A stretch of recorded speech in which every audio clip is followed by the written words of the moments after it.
এই মদখোরের জানাজা আমি পড়াতে পারবো না। এই মদখোরের জানাজা আমি কি পারবো না? পড়াতে পারবো না।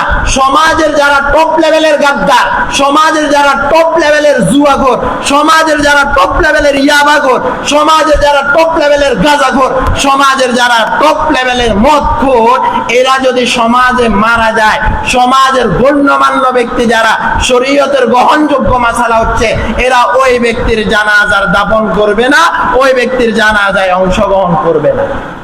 ওই ব্যক্তির জানাজায় কি করবে না? অংশগ্রহণ করবে না। সমাজের সম্মানিত ব্যক্তি যারা, সে ওই মদখোরের জানাজায় উপস্থিত হবে না। সমাজের টপ লেভেলের জুয়াখোর যিনি, তারা সমাজের মান্যগণ্য ব্যক্তি, ওই জুয়াখোরের জানাজায় অংশগ্রহণ করবে না। রিজুসুন, আমরা যারা যুব সমাজ আছি, আমরা খুব সতর্ক থাকতে হবে। আমার সম্পর্ক কিসের সাথে হচ্ছে?